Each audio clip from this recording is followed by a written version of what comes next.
হৃদয়ের অন্তঃস্থল থেকে তাদেরকে শ্রদ্ধা এবং ভালোবাসা জানাই। আর দ্বিতীয়ত হচ্ছে এই নন্দদার তপশিলি আদিবাসী তপশিলি হাই স্কুল, এই নন্দদার আদিবাসী তপশিলি হাই স্কুলের থেকে আমি আমার শিক্ষা জীবনের যে বোর্ড পরীক্ষা, মাধ্যমিক পরীক্ষা, এই স্কুল থেকে আমি পাশ করেছি। এটা আমার মানে কী বলবো, আমার প্রতিটা মানে মুহূর্ত এই নন্দদার স্কুলটা আমাকে অনেক কিছু শিখিয়েছে, আমার আগে যাওয়ার অনেক স্বপ্ন দেখিয়েছে। আর তার বাস্তব কিছুটা আজকের দিনে আমি অনুভব করছি। আর বিশেষ করে এই ছাত্র সমাজের আর গোয়ালপুকুর তথা পশ্চিমবাংলার বুকে এই যে একটা ছাত্র সমাজের সদস্যরা, তারা যে উদ্যোগ নিয়ে আমাদের এই গোয়ালপুকুরকে সারা ভারতবর্ষ তথা পশ্চিমবাংলা তথা সারা ভারতবর্ষের একটা ইতিহাস তৈরি করতে চলেছে। আর সেটা আগামী দিনে সেটা ইতিহাস হবে, এটা আমার বিশ্বাস আছে প্রত্যেকটা সদস্যের উপর। গল্প করে কিন্তু একদম মহিলারা পিছিয়ে তাদেরকে খেলাধুলায় যেতে দিত না। কিন্তু এই সমাজ থেকে মেয়েরা কিন্তু একদমই গোয়ালপুকুরে শুধু পশ্চিমবাংলার মধ্যে সব থেকে পিছিয়ে পড়া ব্লক হচ্ছে গোয়ালপুকুর।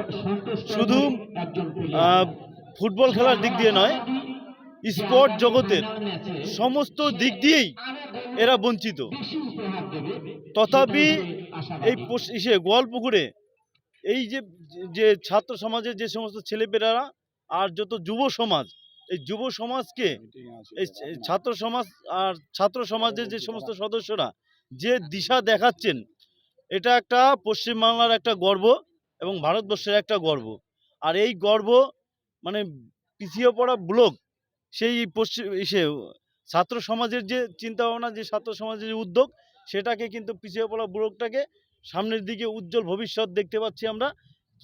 তার জন্য আমরা আবারও সেই ছাত্র সমাজের সকল সদস্যকে, বিশেষ করে আমাদের চন্দনদাকে, আমার কি বলবো, আমার সবথেকে প্রিয় লোক, মানে উনি এতটা মানে সব কিছু প্রতিকূলতাকে করে উপেক্ষা করে তার সংগ্রাম চালিয়ে যাচ্ছে, এর জন্য তাকে অসংখ্য ধন্যবাদ।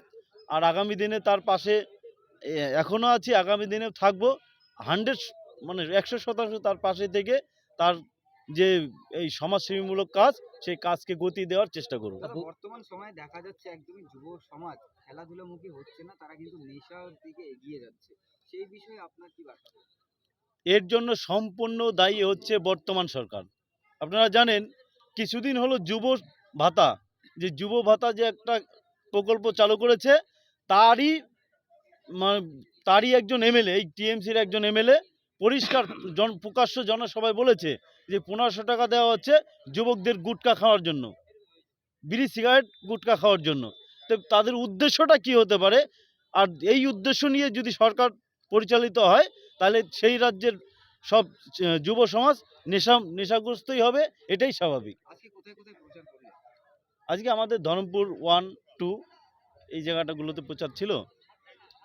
আগামীকাল ইসলামপুরে তৃণমূলের প্রচারে দেব আসছে, সেই জায়গায় কতটা প্রভাব পড়তে পারে? দেব সবসময় তো মোদিজির ভক্ত, মানে বিভিন্ন জনসভায় গিয়ে তিনি মোদির যে চিন্তাভাবনা, সেই চিন্তাভাবনাকে উনি প্রচার করছে। জানি না ওনার আসল